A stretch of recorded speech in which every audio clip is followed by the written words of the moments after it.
नमस्कार, आप देख रहे हैं आज तक। आपके साथ मैं हूं सईद अंसारी। स्वागत है आपका शंखनाद में। इस समय एक बड़ी खबर आ रही है जम्मू कश्मीर के कुलगाम से। कुलगाम में आतंकवादियों ने एक बार फिर से गैर कश्मीरी को निशाना बनाया है।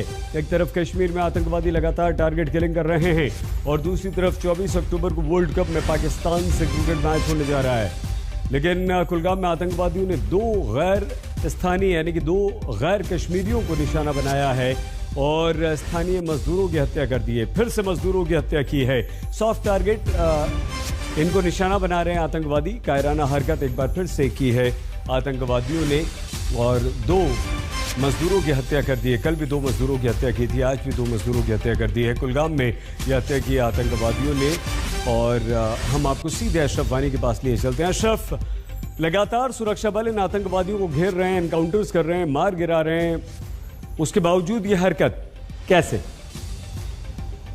बिल्कुल सही। दरअसल कल भी यही समय था जब दो निर्दोष नागरिकों की हत्या हुई थी जो गैर कश्मीरी थे, एक की श्रीनगर में और दूसरे की पुलवामा में। और आज जो है इन निर्दोष नागरिकों को कुलगाम जिले में निशाना बनाया गया है, जहां पर एक ग्रुप पर फायरिंग की गई है जिसमें दो लोगों की जान गई है और एक जो है वो घायल है और उसको अस्पताल पहुंचाया गया है।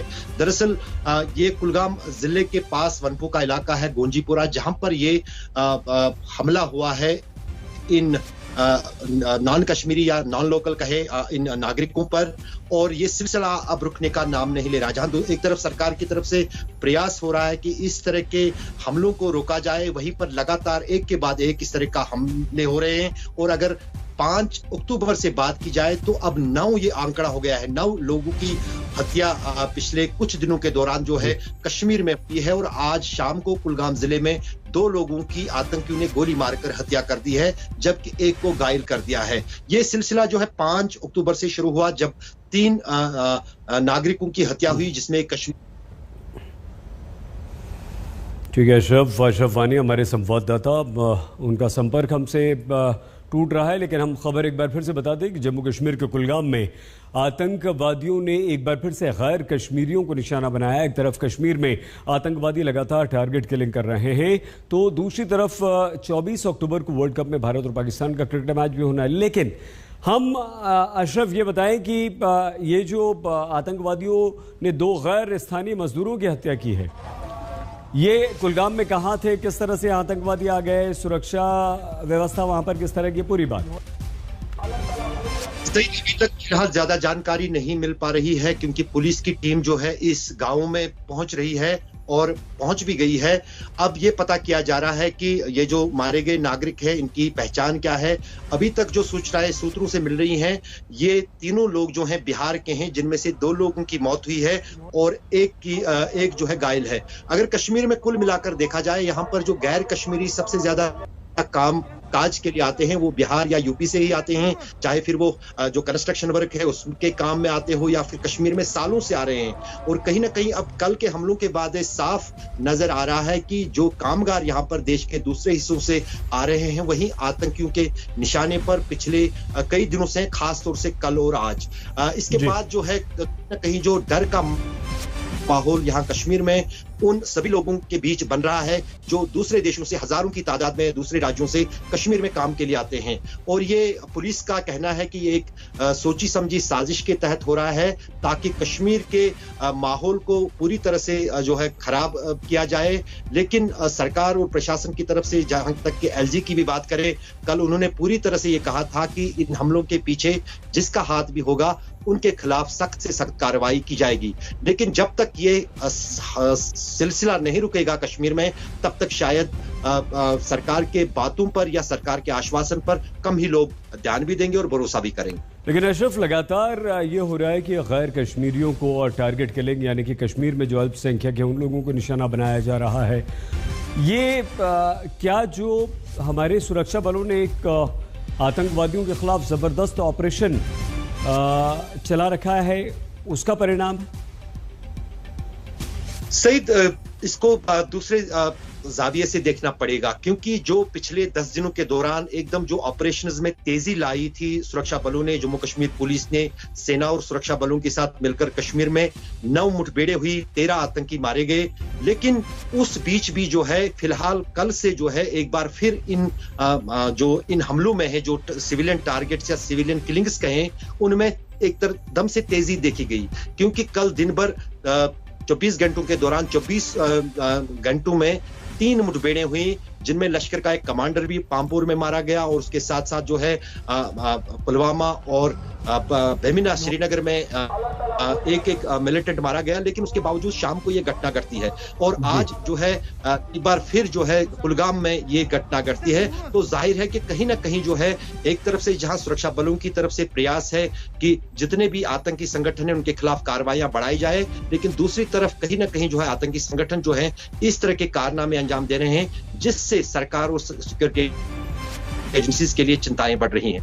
ये जो सॉफ्ट टारगेट है, जो मजदूर हैं, छोटे मोटे काम करने वाले लोग हैं, क्या ये सिर्फ सॉफ्ट टारगेट है, इस वजह से इनको निशाना बनाया जा रहा है, या ये जो घटनाएं हो रही हैं ये ऐसे इलाके में हो रही हैं जहां सुरक्षा बल नहीं होते हैं और आसानी से आतंकवादी पहुंच जाते हैं? अशरफ, सही सॉफ्ट टारगेट ही है, क्योंकि किसी भी निर्दोष या सिविलियन नागरिक को जो बिना किसी सुरक्षा के हो उसको निशाना बनाना काफी आसान है। उसके लिए ना ही आपको ज्यादा किसी तैयारी की जरूरत पड़ेगी, ना ही किसी बड़े स्ट्रेटजी की। सीधे से क्योंकि उन्हीं इलाकों में खास तौर से ये हमले देखे गए पिछले 10 दिन से, 5 अक्टूबर से जिनसे सिलसिला हुआ था, तो सभी लोग जो निशाना बनाए गए वो किसी सुरक्षा के काबज में नहीं थे या सुरक्षा बल से जुड़े नहीं थे, आम लोगों की तरह वो काम कर रहे थे। तो जाहिर है कि उनको निशाना बनाना आसान है। और उस बीच जो है जिस अंदाज से पिछले कुछ हफ्तों से कश्मीर में अब धीरे धीरे हालात पटरी पर आने लगे थे, क्योंकि कोरोना वायरस लॉकडाउन जो थी उसमें कुछ राहत मिल रही थी। शाम देर तक जो है लोगों की आवाजाही सड़कों पर भी दिख रही थी, बाजारों में भी दिख रही थी। तो उसकी आड़ में भी इस तरह के हमलों को अंजाम देना काफी आसान हो जाता है आतंकियों के लिए। तो यही कारण है कि कल शाम भी हमने देखा कि जब थोड़ा सा अंधेरा हुआ, गोलगप्पे वाले को श्रीनगर के ईदगाह इलाके में निशाना बनाया गया। उसी तरह पुलवामा के लेतर गांव में शाम को जब दिन की मजदूरी के बाद मजदूर जमा हुए थे एक दुकान के बाहर, वहां पर एक मजदूर को गोली मारकर उसकी हत्या कर दी, जो उत्तर प्रदेश का था। और आज शाम को जो ही सूरज ढल गया उसके बाद जो है इन 3 गैर कश्मीरी लोगों को जो कि मजदूर हैं उनको निशाना बनाया जाता है। और जाहिर है कि ये सॉफ्ट टारगेट है और इसको अंजाम देना कहीं ना कहीं जो है एक कायराना हरकत ही समझी जाएगी। और ये जो है निर्दोष लोग हैं, इनको कोई मतलब नहीं है कश्मीर में, ना ही सियासत से, ना ही सुरक्षा व्यवस्था से, और इनको निशाना बनाना जो है काफी आसान है। लेकिन कहीं ना कहीं जो है जो कश्मीर में इससे जो फर्क देखने को मिलेगा वो यही है कि एक तो कश्मीर में जो है कानून व्यवस्था को लेकर या यहाँ के सुरक्षा को लेकर सवाल खड़े हो जाएंगे। दूसरी तरफ जो अल्पसंख्यक है और खास तौर से जो गैर कश्मीरी लोग कश्मीर में काम करते हैं या यहाँ पर घूमने फिरने के लिए आते हैं, उनमें डर जो है वो जरूर बनेगा। सुरक्षा बल जो पिछले अब तक 9 गैर कश्मीरी लोगों को आतंकवादियों ने अपना निशाना बनाया है, उसके बाद जो एनकाउंटर्स हो रहे हैं वो काफ़ी तेज़ी उसमें आई है, लगातार एक के बाद एक एनकाउंटर्स कर रहे हैं। लेकिन और किस तरह से सुरक्षा व्यवस्था को मजबूत किया जा रहा है ताकि इस तरह की घटना ना हो, इस तरह की नापाक जो हरकतें हैं वो आतंकवादी न कर सके, कोई जानकारी मिल पाई है अशरफ? सईद, जब 5 अक्टूबर को 3 लोगों की हत्या हुई थी जो आम नागरिक थे, जिनमें कश्मीरी पंडित, पहली बार काफी समय के बाद किसी कश्मीरी पंडित को निशाना बनाया गया था कश्मीर में। MK बिंद्रू, मक्खनलाल बिंद्रू, ML बिंद्रू जो थे उनको काफी प्रसिद्ध यहाँ के थे। उसके साथ साथ फिर दूसरे दिन 7 अक्टूबर को 2 शिक्षकों को जो कश्मीर के ही थे, एक तो एक सिख समुदाय से आती थी, दूसरा जो शिक्षक था वो जम्मू का रहने वाला था, उनको स्कूल में जाकर उनकी हत्या होती है। और तब से ही जो लगातार दबाव सरकार पर भी बढ़ रहे थे, न सिर्फ यहाँ जम्मू कश्मीर प्रशासन पर बल्कि केंद्र सरकार ने भी इसका नोटिस लिया था। तो वही हमने देखा था कि उसके बाद जो ऑपरेशंस में सुरक्षा बलों ने काफी तेजी लाई थी। और यहाँ तक कि कल इंस्पेक्टर जनरल जो जम्मू कश्मीर पुलिस के हैं, उन्होंने ये साफ कहा था कि जो 5 हत्याएं हुई हैं उनमें से 4 हत्याओं के पीछे जिन आतंकियों का हाथ था उनको मार गिराया गया। लेकिन उस बयान के बाद ही कल शाम से इस तरह से निर्दोष नागरिकों पर निशाना बनाने का एक नया सिलसिला शुरू होता है, जिसने चिंताएं भी बढ़ाई हैं प्रशासन की भी और सुरक्षा एजेंसियों की भी। और इस तरह के हमलों को रोकना भी काफी मुश्किल है सुरक्षा एजेंसियों के लिए, क्योंकि कश्मीर में जगह जगह पर चप्पे चप्पे पर गैर कश्मीरी लोग जो है काम कर रहे हैं, कुछ रहते हैं, कुछ घूमने फिरने के लिए आते हैं। और जाहिर है कि अब इन कल और आज के इन हमलों के बाद अब सुरक्षा व्यवस्था को लेकर चैलेंजेस बढ़ जाएंगे जम्मू कश्मीर प्रशासन सरकार के लिए, और उन सभी लोगों को कहीं ना कहीं कुछ ऐसे गाइडलाइंस दी जाएंगी या सरकार की तरफ से कुछ ऐसी पहल की जाएगी ताकि जो कश्मीर में दूसरे राज्यों के लोग रहते हैं, चाहे फिर वो कामकाज के लिए आते हो या फिर व्यवसाय के लिए आते हो, उनकी सुरक्षा किस तरह से चाक चौबंद की जाए या उनकी सुरक्षा किस तरह से इंश्योर की जाए। अशरफ, क्या आतंकवादी आम लोगों को और गैर कश्मीरियों को जो निशाना बना रहे हैं वो सिर्फ एनकाउंटर से थोड़ा सा डाइवर्ट करने के लिए सुरक्षा बलों को, या कुछ और संदेश है इसके पीछे? इसके पीछे अगर संदेश देखें तो कहीं ना कहीं साफ है, वो जम्मू कश्मीर में जो हालात हैं उनको डिस्टेबलाइज करने की कोशिश है, क्योंकि ये सिलसिला जो है पहले जब अनुच्छेद 370 हटा था 2019 में अगस्त के महीने में, उसके बाद पहली बार देखा गया था कश्मीर में गैर कश्मीरियों को निशाना बनाया गया था, जिसमें कुछ ट्रक ड्राइवरों पर हमले हुए थे, कुछ मजदूरों पर हमले हुए थे, लेकिन फिर वो सिलसिला 2 साल तक रुका रहा। इस तरह से कोई हमले जो है सिविलियंस पे या फिर कामगारों पर या फिर गैर कश्मीरियों पर नहीं हुए, लेकिन पिछले 3 हफ्ते से अगर देखें तो कहीं ना कहीं अब साफ ये नजर आ रहा है कि जो गैर कश्मीरी लोग हैं वही जो है सबसे सॉफ्ट टारगेट है, उनको निशाना बनाना काफी आसान है, और उसने एक बार फिर रफ्तार पकड़ी है, जो एक तरफ से कहीं ना कहीं एक बौखलाहट भी देखी जा रही है। जो सुरक्षा एजेंसियों का कहना है कि जिस अंदाज से ऑपरेशंस में तेजी लाई गई और सभी तरह के गतिविधियों पे अंकुश लगाया गया, उससे बौखलाकर कहीं ना कहीं जो मिलिटेंट संगठन है वो अब अपनी उपस्थिति दर्ज कराने के लिए इस तरह की कार्रवाइयां कर रहे हैं जहां पर निर्दोष नागरिकों को निशाना बनाया जा रहा है। लेकिन अगर देखें तो सरकार की ये जिम्मेदारी बनती है कि वो नागरिकों की सुरक्षा जो है वो उसकी जिम्मेदारी है, और कहीं ना कहीं वही अब सरकार के लिए सबसे बड़ी चुनौती है कि किस तरह से इन हमलों पर अंकुश लगाया जा सके ताकि आने वाले दिनों में इस तरह की कोई कार्रवाई न हो जिसमें किसी निर्दोष नागरिक की जान जाए। अशरफ, आज जो 2 लोगों को मारा आतंकवादियों ने, आपने कहा कि भीड़ थी वहां गोलीबारी की है, तो ये क्या सभी गैर कश्मीरी थे, सभी बाहर से यूपी बिहार के आए हुए लोग थे? कहां पर ये लोग मौजूद थे और किस तरह से आतंकवादी वहां पहुंचकर उन लोगों ने गोलीबारी की है? अशरफ, दरअसल सईद, जो ये सिलसिला अगर हम देश के कई जगहों पर भी देखेंगे, अगर किसी कोई काम के लिए मजदूर आते हैं वो जाहिर है कि साथ ही समूह में रहते हैं, क्योंकि अगर बिहार से लोग हैं वो बिहार के लोग जो है एक जगह रहना पसंद करेंगे, एक जगह काम करना पसंद करेंगे, तो एक साथ उठते बैठते भी हैं, यहाँ तक कि टेम्पररी उनकी रहाइश भी होती है। तो उस हालत में उनको ढूंढ निकालना है, उनको निशाना बनाना काफी आसान हो जाता है आतंकी के लिए। तो इसी तरह की कार्रवाई जो है आज भी आतंकियों ने की, जहां पर इस कुलगाम जिले में ये जो काम करने वाले कामगार थे, जिनका अभी तक सूत्रों के मुताबिक बिहार के रहने वाले हैं, गैर कश्मीरी है, उनको निशाना बनाया। एक ही जगह पर वो खड़े थे, उन पर नजदीक से गोलियां चलाई जिसमें 2 लोगों की जान गई, एक घायल है। फिलहाल पूरे इलाके की घेराबंदी पुलिस और सुरक्षा बलों ने की है और हमलावरों की तलाश जो है वो जारी। अशरफ, आप हमारे साथ बने रहिए, हम और बातचीत आपसे करेंगे। एक तरफ कश्मीर में आतंकवादी लगातार टारगेट किलिंग कर रहे हैं और दूसरी तरफ 24 अक्टूबर को वर्ल्ड कप में भारत और पाकिस्तान के बीच मैच होने वाला है। क्रिकेट मैच ही होगा और इस क्रिकेट मैच को लेकर अब राजनीति गर्मा रही है। प्रश्न उठ रहे हैं कि जब पाकिस्तान से लगातार आतंकवादियों की खेप कश्मीर को दहलाने की साजिशें रच रही है, तो फिर पाकिस्तान से क्रिकेट मैच खेलने का क्या मतलब है, क्या फायदा है? और ये प्रश्न अकेले कांग्रेस नहीं उठा रही, खुद केंद्रीय मंत्री गिरिराज सिंह का भी यही मानना है कि पाकिस्तान से क्रिकेट मैच खेलने को लेकर विचार किया जाना चाहिए, हमें नहीं खेलना चाहिए।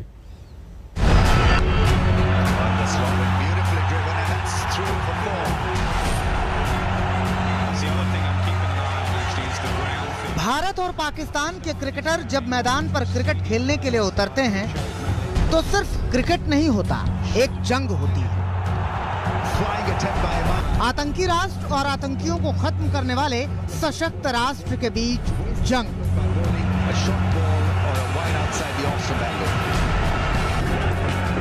एक एक गेंद पर भावनाओं का भूचाल उमड़ता है। हर पल रोमांच से भरा होता है।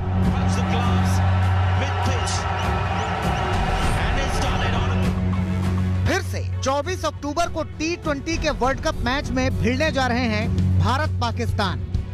मगर इस मैच से पहले मैच पर राजनीति जबरदस्त शुरू हो गई है।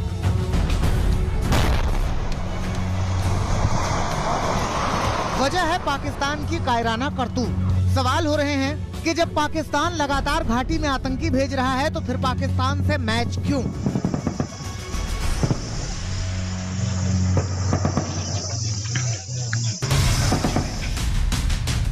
सवाल हो रहे हैं कि पाकिस्तान की ओर से भेजी गई बारूद से जब कश्मीर की शांति भंग हो रही है तो पाकिस्तान से मैच क्यों? सवाल हो रहे हैं कि पाकिस्तानी गोली से जब हिंदुस्तानी जवान और शहरी की छाती छलनी होती है तो फिर पाकिस्तान से मैच क्यों? दरअसल पाकिस्तान की ओर से आए हुए आतंकी टारगेट किलिंग कर रहे हैं। आतंकियों ने फिर से गैर कश्मीरी बेगुनाहों को निशाना बनाया। श्रीनगर के ईदगाह इलाके में बिहार के रहने वाले अरविंद कुमार साह की आतंकियों ने गोली मारकर हत्या कर दी। रेहड़ी लगाकर परिवार का पालन करने वाले अरविंद का परिवार पूछ रहा है कि जब पाकिस्तान सिर्फ गोलियों की ही भाषा जानता है तो फिर उससे क्रिकेट क्यों खेला जा रहा है? अभी हाल में अब जो है ये वारदात अभी पाकिस्तान के साथ खेला होने वाला है, उसको लेकर के क्या कहेंगे? सरकार का क्या रुख होना चाहिए? उसको रोक देना चाहिए। ऐसा धांधली हो रहा है तो आदमी जिएगा, सब तो मरिए जाएगा। बिहारियों को मार रहा है। ये तो उस परिवार का दर्द है जिसने अपने को खोया है, लेकिन भारत पाकिस्तान के मसले पर सियासत भी जबरदस्त तरीके से उछली है। पंजाब सरकार के मंत्री प्रगट सिंह का मानना है कि भारत पाकिस्तान के बीच क्रिकेट का ये मैच नहीं खेला जाना चाहिए। तो देखो, मैं जो बात कहना चाहता हूँ, मैं खेल भावना की वो समझता हूँ। उसके कुछ हालात होते हैं। जब ऐसे हालात होंगे कि हमारी एक तरफ तो नौजवानों की शहादत हुई है और दूसरी तरफ हम खेलने जाएं, इसको क्लब नहीं किया जा सकता। ऐसा माहौल बनाना पड़ेगा कि हाँ भाई, हमें एक दूसरे की सपोर्ट करनी है। अगर हम इधर को चले जाएंगे तो मैं फिर वही दोहराता हूँ, इतने पैसे जितने पैसे हम हथियारों पे लगाते हैं, जहाँ वो हथियारों पे लगाते हैं, हम बच्चों की भलाई के लिए, एजुकेशन के लिए, रिसर्च के लिए, उनको आगे बढ़ने में लगाएं तो मेरा ख्याल है हमारा देश और खुशहाल होगा। पंजाब सरकार के मंत्री भारत पाकिस्तान क्रिकेट के बहाने मौजूदा केंद्र सरकार पर निशाने साध रही है, मगर उन्हीं मोदी सरकार के मंत्री गिरिराज सिंह भी भारत पाकिस्तान के बीच होने वाले मैच को लेकर मानते हैं कि इस पर विचार होना चाहिए। मैच होना चाहिए या नहीं? जबकि टारगेट करके हमले किए जा रहे हैं पाकिस्तान की तरफ। मेरा मानना है अगर संबंध अच्छे ना हो तो उस पर विचार। इसमें भी दो राय नहीं है कि पाकिस्तान प्रायोजित आतंकवाद कश्मीर को परेशान करता रहा है। जाहिर सी बात है कि ऐसे वक्त में जब आम शहरी को पाकिस्तानी आतंकी निशाना बना रहे हैं तो सवाल उठना लाजमी है कि भारत पाकिस्तान से क्रिकेट मैच क्यों? जम्मू से सुनील जी भट्ट के साथ अशरफ वानी, श्रीनगर, आज तक। तो जम्मू कश्मीर के कुलगाम से गंभीर खबर आई। कुलगाम में आतंकवादियों ने एक बार फिर से गैर कश्मीरियों को निशाना बनाया और 2 लोगों को उन्होंने मार डाला। लेकिन कुलगाम में इन 2 गैर कश्मीरियों की हत्या की गई। कल 2 और गैर कश्मीरियों की हत्या की गई थी, जिसमें से एक बिहार के रहने वाले मजदूर थे और दूसरे उत्तर प्रदेश के। आतंकवादियों ने बिहार के 2 मजदूरों की हत्या की है। घर में घुसकर मजदूरों को गोली मार दी। एक और खबर इस वक्त आ रही है और कश्मीर से लगातार इस तरह की खबरें आ रही हैं। आतंकवादियों ने अब तक पिछले कुछ दिनों में 9 गैर कश्मीरी लोगों को मार डाला है। जम्मू कश्मीर में आतंकवादियों की कायराना हरकत रुक नहीं रही है। लगातार हर रोज एक न एक घटना को वो अंजाम दे रहे हैं और कुलगाम में आतंकवादियों ने 2 गैर स्थानीय यानी कि 2 गैर कश्मीरियों की हत्या की है। कल भी उन्होंने 2 बिहार के मजदूरों की हत्या की थी। कल जो हत्या की थी उसमें एक बिहार और एक उत्तर प्रदेश का मजदूर था और आज भी 2 मजदूरों की हत्या की खबर इस वक्त आ रही है। तो ज़बरदस्त एनकाउंटर सुरक्षा बलों की तरफ से जो आतंकवादियों के किए जा रहे हैं। घर को भी उड़ाया था जहां आतंकवादी की खबर होने छिपे होने की खबर मिली थी। और उसे लेकर अब आतंकवादी ये संदेश दे रहे हैं, बदला लेने की बात कर रहे हैं, लेकिन वो गरीबों को निशाना बना रहे हैं, वो मजदूरों को निशाना बना रहे हैं, वो गैर कश्मीरियों को निशाना बना रहे हैं। टारगेट किलिंग के साथ साथ अब आतंकवादियों ने गैर कश्मीरी लोगों में जो निशाना बनाना शुरू किया है, वो मजदूरों को निशाना बनाया है। कहा यह जा रहा है कि सॉफ्ट टारगेट होते हैं क्योंकि ज़्यादा सुरक्षा व्यवस्था इस दौरान वहाँ पर नहीं हो पाती है, तो वहाँ जाकर आसानी से इन लोगों को निशाना बना लेते हैं आतंकवादी। और पहले टारगेट किलिंग और अब गैर कश्मीरियों या गैर निवासियों को, वहाँ के गैर स्थानीय निवासियों को आतंकवादियों ने अपना निशाना बनाना शुरू किया। कुलगाम में यह आतंकवादी हमला किया है और 2 लोगों की आतंकवादियों ने गोली मारकर हत्या कर दी है। ये लगातार सिलसिला पिछले कुछ दिनों से चल रहा है और कुल मिलाकर पिछले कुछ दिनों की बात की जाए तो आतंकवादियों ने 9 गैर कश्मीरी। रविंद्र जी इस वक्त नेता बीजेपी हमारे साथ फोन लाइन पे जुड़ चुके हैं और कविंद्र जी भी हमारे साथ। कविंद्र जी, ये जिस तरह से गरीबों को आतंकवादी निशाना बना रहे हैं, गैर कश्मीरियों को निशाना बना रहे हैं, क्या कहेंगे आप? देखिए, कायरता का एक बहुत बड़ा नमूना जो मिलिटेंट्स की तरफ से आ रहा है, पिछले दिनों से सिलेक्टिव किलिंग्स की जा रही हैं जी। ये इससे साफ जाहिर होता है कहीं ना कहीं मिलिटेंट्स में बुखलाहट है, उसी के परिणाम स्वरूप इस प्रकार की बातें हो रही हैं। लेकिन जो एक मूव चल रहा है कश्मीरी पंडितों को वहां पर बसाने का, उसके कारण से ये सिलेक्टिव किलिंग्स करना शुरू हो गए हैं, लेकिन इनको बर्दाश्त नहीं किया जाएगा, जल्द ही इनको मार गिराया जाएगा। सुरक्षा बलों ने बहुत अच्छा काम किया है और पिछले लगभग 1-1.5 वर्ष में 650 से 700 मिलिटेंट्स को मार गिराया गया है। मुझे पूरा विश्वास है कि ये जो हमारे बाहरी जो राज्यों के हमारे मजदूरों को पर अटैक किया है, इससे साफ जाहिर होता है कि कहीं ना कहीं मिलिटेंट्स में बुखलाहट है और ये अंतिम चरण है इस मिलिटेंसी का। कुछ लोग ऐसे इन्फॉर्मर्स जो कश्मीर में बैठ करके पाकिस्तान परस्ती करते हैं, उनको सहन नहीं किया जाएगा। अभी 1-2 दिन बाद माननीय गृह मंत्री श्रीमान अमित शाह जी भी जम्मू कश्मीर के दौरे पर आ रहे हैं। निश्चय ही रणनीति भी बदली जाएगी और नया, ताकि इस प्रकार की घटनाओं को अंजाम ना दिया जाए। तो हमें विश्वास करना चाहिए कि आने वाला वक्त फिर कश्मीर के लिए एक अच्छा वक्त होगा और जो इस प्रकार की घटनाएं हुई हैं, मैं उनके परिवार के प्रति संवेदना व्यक्त करता हूं और दुख व्यक्त करता हूं। और जल्द ही जिस प्रकार से ऑपरेशन लगातार चल रहे हैं और लोगों को वहां पर घेरा जा रहा है, वो समय दूर नहीं जब उनको मार गिराया जाएगा और फिर से कश्मीर शांति फिर से वहां पर लौटेगी, ऐसा विश्वास करना चाहिए। कविंद्र जी, कल 2 लोगों को आतंकवादियों ने मार दिया, आज 2 लोगों को मार दिया। कल ईदगाह इलाके में आतंकवादियों ने रेहड़ी लगाने वाले गोलगप्पे को और एक दूसरे यूपी के रहने वाले मजदूर को मार दिया। ये जो सुरक्षा पर लगातार हमारे एनकाउंटर कर रहे हैं, क्या आपको लगता है कि उसकी वजह से यही है जी कि एक बुखलाहट, एक कायरतापूर्ण, अगर हिम्मत है तो सामने आकर के सुरक्षा वालों के साथ लड़ें और अपनी हिम्मत का परिचय दें, लेकिन ऐसा नहीं है। और मैं उन कश्मीर के राजनेताओं से भी ये कहना चाहता हूं जो गलत बयानबाजी करके पाकिस्तान की हिमायत करते हैं, उनसे बातचीत करने की बात करते हैं, उनको भी सहन नहीं किया जाना चाहिए, उन पर भी एक्शन होना चाहिए। इस सारी बातचीत से कहीं ना कहीं उनको बल मिलता है, उसी के परिणाम स्वरूप ऐसी बातें होती हैं। बिल्कुल ठीक है, लेकिन इस वक्त जो इस समय की जो परिस्थितियां हैं, उसकी जो मांग है वो ये कि इन आतंकवादियों पर नकेल कसी जाए। कविंद्र जी, लगातार हमारे सुरक्षा बल इन आतंकवादियों को ढूंढ रहे हैं, एनकाउंटर कर रहे हैं, उसके बावजूद भी ये इस तरह की घटनाएं हो रही हैं। इसका कारण क्या लगता है आपको?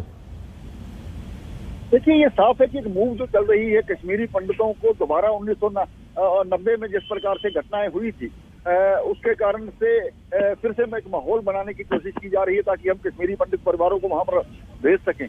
लेकिन ये इस चीज में कहीं ना कहीं बाधा डालना चाहते हैं, लेकिन ये विश्वास करना चाहिए कि हमारे सुरक्षा बल अपने आप में सक्षम है और जल्द ही इस पर कार्रवाई भी होगी, उनको मार भी गिराया जाएगा, ऐसा विश्वास करना चाहिए। कविंद्र जी, जो लोग बाहर हैं, क्योंकि अब उन लोगों को निशाना बनाया जा रहा है जो कश्मीरी नहीं है, गैर कश्मीरी हैं, गैर वहाँ के स्थानीय निवासी नहीं हैं, सुरक्षा बल तो है ही, लेकिन कविंद्र जी, जो वहाँ के आप लोग हैं, स्थानीय निवासी हैं, वो उन्हें कैसे विश्वास दिलाएंगे कि वो यहाँ रहें, हम उनका ख्याल रखेंगे? देखिए, इस मिलिटेंसी के खिलाफ लगातार हम 30 वर्षों से लड़ रहे हैं और ऐसी कई बार परिस्थितियां बनती हैं, लेकिन हम हमेशा उन परिस्थितियों से उभरे और लोगों को विश्वास बना, तभी इस प्रकार का माहौल बना था। लेकिन वाकई में आपकी बात से मैं चिंता व्यक्त करता हूं, जो इस प्रकार की घटनाओं को दोबारा अंजाम दिया गया है। तो एक विश्वास तो, क्योंकि सुरक्षा बल वहां पर परिस्थितियों में काम करते हैं, उन पर हमें विश्वास है, उनकी रणनीति पर विश्वास है। तो कविंद्र जी हम ये जानते हैं जी कविंद्र जी हम ये जानते हैं कि सब कुछ पाकिस्तान के इशारे पर हो रहा है। वहां बैठे आतंकवादियों के जो आका हैं वो साजिशें हमारे देश में रच रहे हैं, कश्मीर को वो डिस्टेबलाइज कर रहे हैं। आपको लगता है कहीं ना कहीं हमारी पाकिस्तान के प्रति पॉलिसी जो है वो सॉफ्ट है, ताकि हम कोई दबाव नहीं बना पा रहे हैं पाकिस्तान पे कि वो ऐसी हरकतें ना करें? ऐसा नहीं है। जब इस प्रकार की घटनाएं होती हैं, हम पाकिस्तान में उनके घर, और हमें ये हमारे जो प्रशासन है, हमारी सरकार है, एक मजबूत सरकार है, उनको पता है। आज हमने पाकिस्तान के पूरे ये वर्ल्ड में आइसोलेट कर दिया है। तो अगर जरूरत पड़ी तो पाकिस्तान के अंदर जाकर भी उनको मारा जाएगा। ये नीति रहती है, रणनीति रहती है। ये ऊपर जो बैठे हैं एक कुशल राजनेता है, जो इस बारे में सोचेंगे। बहुत धन्यवाद कविंद्र गुप्ता जी, नेता बीजेपी हमारे साथ थे इस समय, और वो यही कह रहे हैं कि हम आतंकवादियों के विरुद्ध लड़ रहे हैं, हमारी सेनाएं लड़ रही हैं, सुरक्षा बल लड़ रहे हैं, स्थानीय लोग जो हैं वो बाहर से आए हुए लोगों के साथ हैं। ये देखिए 2 तस्वीर हम आपको यहाँ पर दिखा रहे हैं। आज 2 लोगों की हत्या हुई है, कल 2 लोगों की हत्या आतंकवादियों ने कर दी थी, और ये जो 4 लोग हैं कल और आज के मिलाकर ये गैर कश्मीरी हैं और गैर स्थानीय हैं, यानी कि ये कश्मीर के रहने वाले नहीं हैं। बाहर से आकर ये लोग यहाँ पर अपनी रोजी रोटी चलाते थे, अपने परिवार का पालन पोषण करते थे। कल जो अरविंद कुमार की हत्या हुई है वो तो गोलगप्पे का एक ठेला लगाया करते थे, और एक सखीर अहमद उत्तर प्रदेश के एक मजदूर वहाँ पर काम किया करते थे, सहारनपुर के रहने वाले। उन दोनों के परिवारों में मातम है, और आज 2 लोगों की और हत्या यहाँ पर आतंकवादियों ने कर दी है। कुल मिलाकर हर रोज़ आतंकवादी इस तरह की हरकतें कर रहे हैं, और कल 2 लोगों की हत्या, आज 2 लोगों की हत्या। अशरफ वानी हमारे संवाददाता हमारे साथ जुड़ चुके हैं। अशरफ, अब अगर आतंकवादी रोज़ इस तरह की घटना कर रहे हैं तो क्या हम सुरक्षा बलों की कार्रवाई में कोई तेज़ी देखेंगे, कोई स्पेशल ऑपरेशन देखेंगे जिससे इस तरह की घटनाएं रुक सके?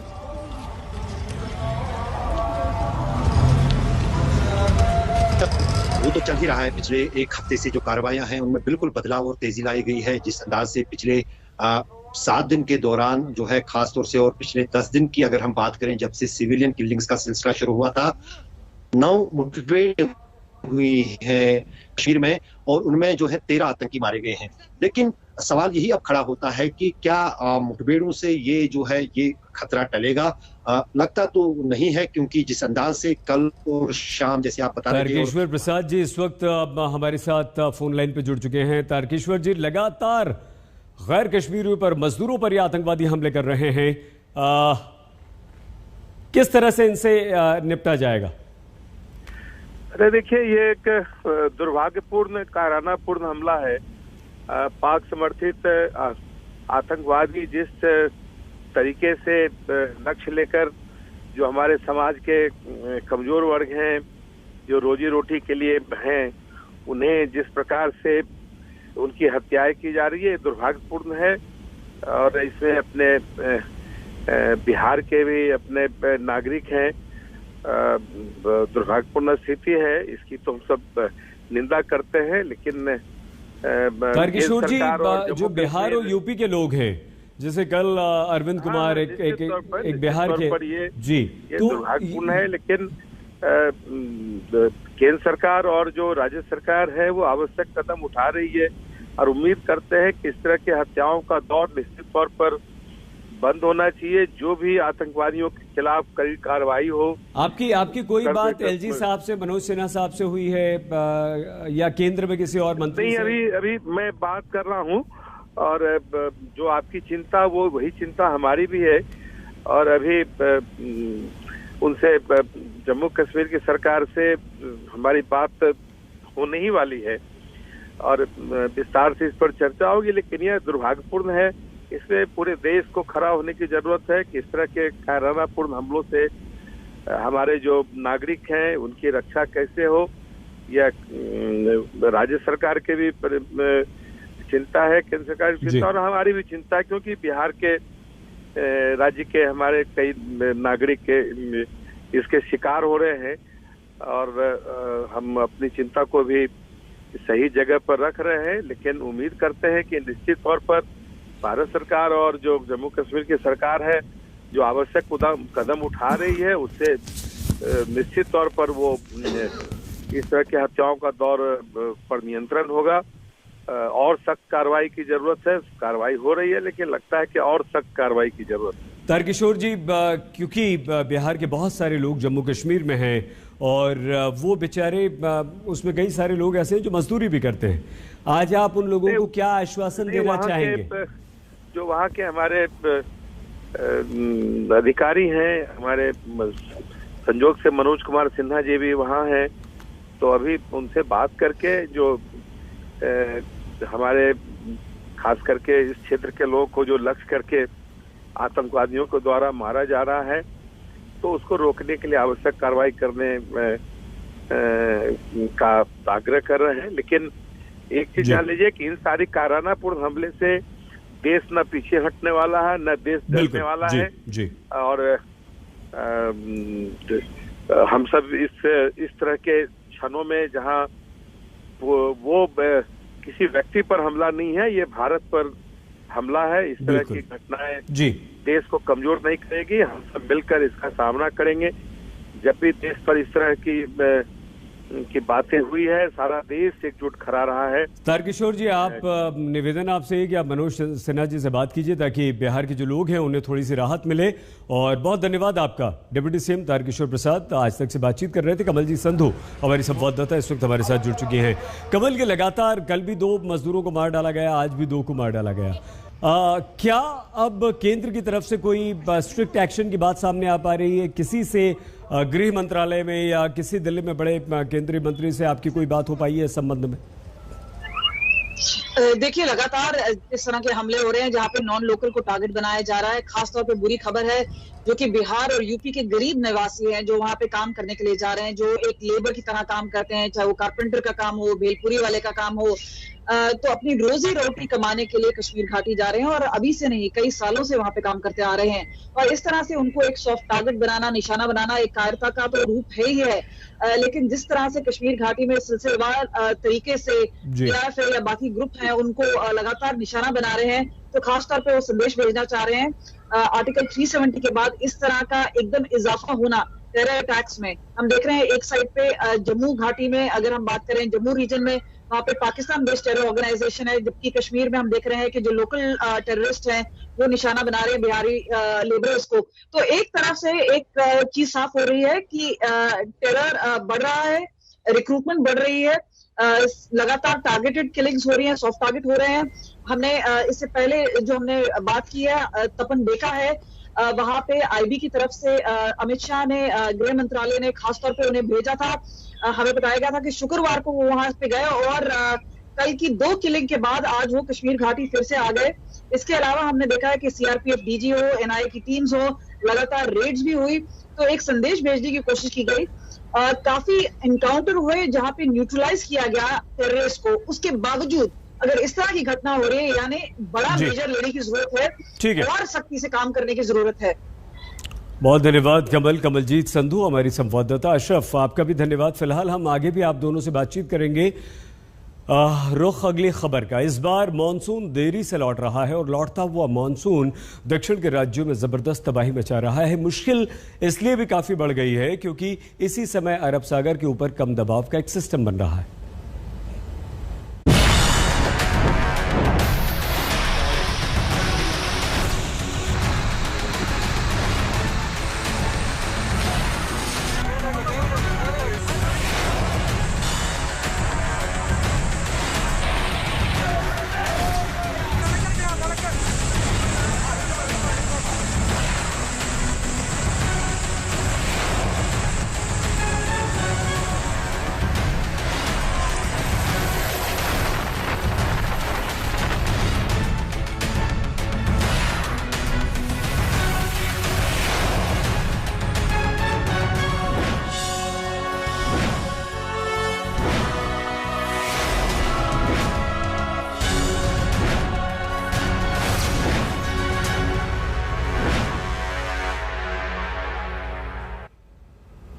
केरल में बेहिसाब बारिश ने एक बार फिर से लोगों को डरा दिया है। बारिश के साथ साथ लैंडस्लाइड, फ्लैश फ्लड की वजह से भारी तबाही हुई। अकेले कोट्टयम में अब तक 26 लोगों की मौत हो चुकी है। एनडीआरएफ की टीमें राहत और बचाव के काम में जुटी हुई हैं। राहत के काम में तीनों सेनाओं की भी मदद ली जा रही है। केरल, तमिलनाडु, आंध्र प्रदेश में जहां दक्षिण के इन 3 राज्यों में ज़बरदस्त बारिश हुई है, वहीं दिल्ली में आज सुबह ज़बरदस्त बारिश हुई है और शाम तक ये हल्की हल्की होती रही है।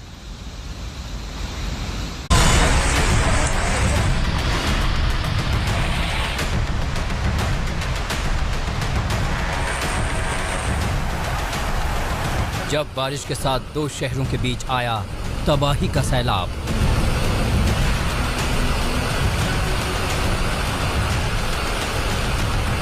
और नदी का पानी देखते ही देखते 40 फीट तक बढ़ गया।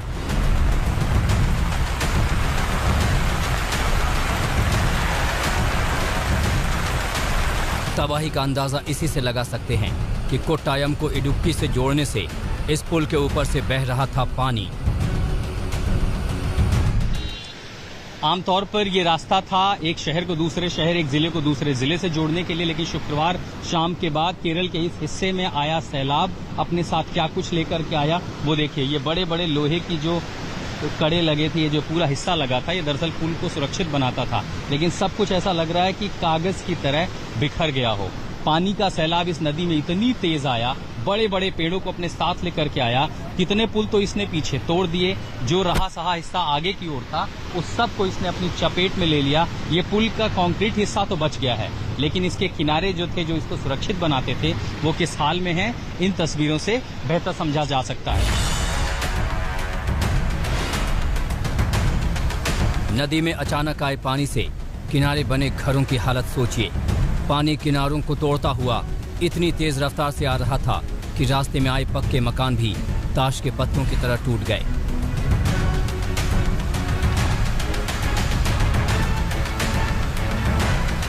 लोगों के पास इतना ही वक्त था कि वो अपने घर की ऊपरी मंजिल पर जा सकें। करीब 4 घंटे तक बस्तियों के बीच तबाही मचाती हुई नदी इसी तरह बहती रही। जिनकी किस्मत अच्छी थी उनकी जान किसी तरह बच गई, लेकिन अब भी कई लोग लापता हैं जिनकी तलाश जारी है। कोट्टायम में बारिश अब भी जारी है। एनडीआरएफ की टीम मौके पर है, लेकिन उनके लिए भी ये काम बेहद चुनौती भरा है। ये तस्वीरें देखिए। गिरे हुए पेड़, टूटी हुई सड़कें,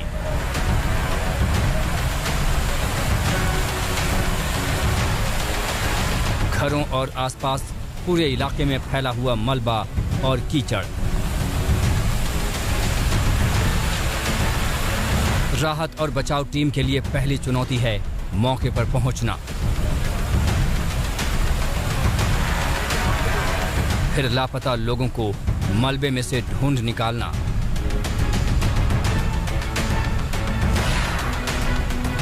कोट्टायम के कोटिकल इलाके में बाढ़ के पानी में 3 घर बह गए। लापता लोगों की तलाश के लिए एनडीआरएफ के साथ तीनों सेनाओं की मदद ली जा रही है। स्थानीय लोगों का कहना है कि कुछ इलाकों में लोग अब भी फंसे हुए हैं।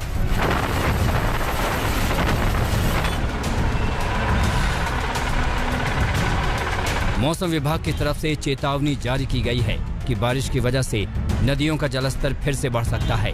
लोगों से अपील की जा रही है कि वो सुरक्षित स्थानों पर रहें। आशुतोष मिश्रा, कोट्टायम आज तक।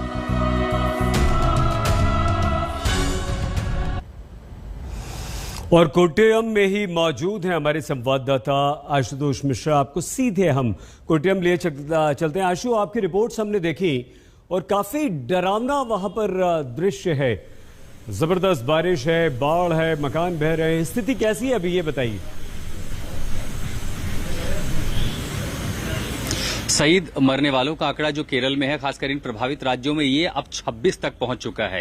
यानी सुबह तक हम 12 से 13 पर कयास लगा रहे थे, लेकिन शाम होते होते ये जो आंकड़ा औपचारिक जानकारी दी गई वो 26 है, जिसमें कोट्टयम में ही अकेले 13 लोगों की मौत हुई है और इडुक्की में लगभग 9 लोगों की मौत हुई है और 4 ऐसे हैं जो अलापुड़ा जिला है वहां पर इन लोगों की मौत हुई है। अब ये समझिए कि जो नदियां हैं उनका स्तर आप समझिए कि 40 फीट से ऊपर, यानी नदियों का पानी हम सड़कों पर तो देख लेते हैं, आम बात हो जाती है बारिश में, लेकिन यहाँ सड़क के भी ऊपर लगभग 12 फीट तक। कई सारे ये जो इलाका है इन जिलों का, ये दरअसल पहाड़ी है और निचले इतने छिछले हैं जो नदियों के पास ही अक्सर पूरे गांव बसे हुए हैं। पानी इस कदर आया कि दुकान मकान सब कुछ उसका शिकार हो गए, लोगों को पता ही नहीं चला। शुक्रवार की रात से बरसात हुई और शनिवार को महज कुछ घंटों में ही सब कुछ इतनी तेजी से हुआ कि लोगों को संभलने का मौका भी नहीं मिला। खासकर इडुक्की जो जिला है, जहां पर कोट्टपल्ली के पास जो सबसे बड़ा रेस्क्यू ऑपरेशन चल रहा है, लैंडस्लाइड सबसे ज्यादा भयावह है। एक ही परिवार के लगभग 6 सदस्य 7 सदस्य लापता हैं। हमारे सामने देखे कम से कम 30 मिनट के भीतर 3 शव वहां से बरामद हुए थे। इस बीच भारतीय सेना को भी अलग जगहों पर लगा दिया गया है। पंबा नदी के पास स्तर जो है वो अभी भी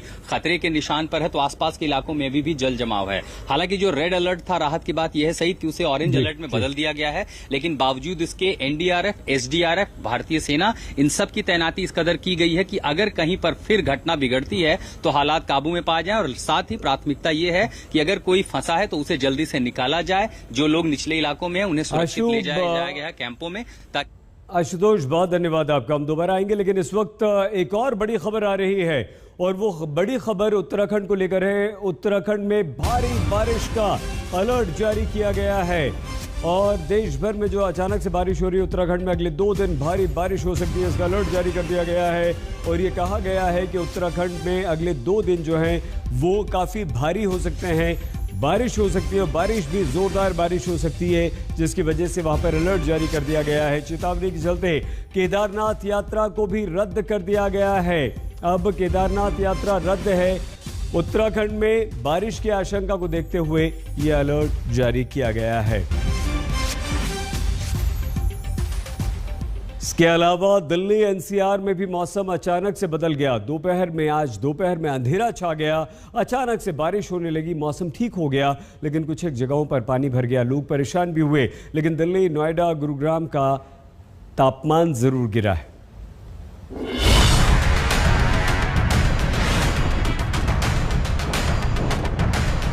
अक्टूबर में अगस्त जैसा मौसम हो गया।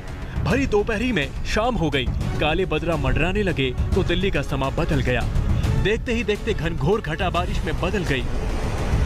बे ऑफ बंगाल में एक स्ट्रॉन्ग ईस्टर्लीज जा रही हैं, जो उसका इन्फ्लुएंस आज आपने दिल्ली में भी देखा, जो पूरा नॉर्थ वेस्ट इंडिया में है। दक्षिणी दिल्ली में भी खूब बारिश हुई। घने बादलों के चलते दोपहर के समय अंधेरा छाया तो लोगों को सड़कों पर गाड़ियों की लाइट ऑन करनी पड़ी।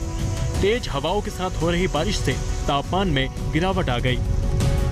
पूरे दिल्ली एनसीआर रीजन में भारी बरसात और इसके चलते जो वाटर लॉगिंग है वो कहीं ना कहीं नजर आना शुरू भी हो चुका है और इसके चलते दिल्ली में जो ट्रैफिक की प्रॉब्लम है वो भी कहीं ना कहीं एक्सपेक्टेड है। पूरे एनसीआर रीजन, नोएडा से लेके दिल्ली में ऐसा ही नजारा दिल्ली के दूसरे इलाकों में भी देखने को मिला। विजय चौक हो या फिर रफी मार्ग, आईटीओ हो या फिर जनपद, सभी जगह बारिश की तरावट से तापमान गिर गया। कहीं कहीं जल जमाव से लोगों को काफी दिक्कतें भी हुई। हालांकि छुट्टी होने की वजह से रविवार को दोपहर में गाड़ियां कम दिखी। मौसम विभाग की माने तो अगले हफ्ते तक गुलाबी ठंड वाला मौसम बना रहेगा, साथ ही लोगों को गर्मी से राहत मिलेगी। रविवार की वजह से इंडिया गेट पर मौसम के मिजाज का लुत्फ उठाने लोग पहुँच गए। राजधानी में मौसम अचानक से बदला और दोपहर में अंधेरा छा गया और उसके बाद से आप देखिए कि किस तरह से आसमान में बादल घुमड़ रहे हैं और वीकेंड पर मौसम काफी सुहाना हो गया है। लोग इंडिया गेट और उसके आसपास के इलाके में जो इस बदले हुए मौसम का लुत्फ उठा रहे हैं। दिल्ली में बारिश ने गर्मी से राहत दिलाई तो मौसम एनसीआर का भी बदला। नोएडा, ग्रेटर नोएडा, गुरुग्राम में भी बारिश ने नजारा बदल दिया। लेकिन हैरान करने वाली बात यह है कि जब सर्दी का मौसम दस्तक देने वाला है, ऐसे में दिल्ली एनसीआर के लोगों को अब तक बारिश से निजात नहीं मिल पाई है। श्रेया रामकिंकर सिंह के साथ आज तक ब्यूरो।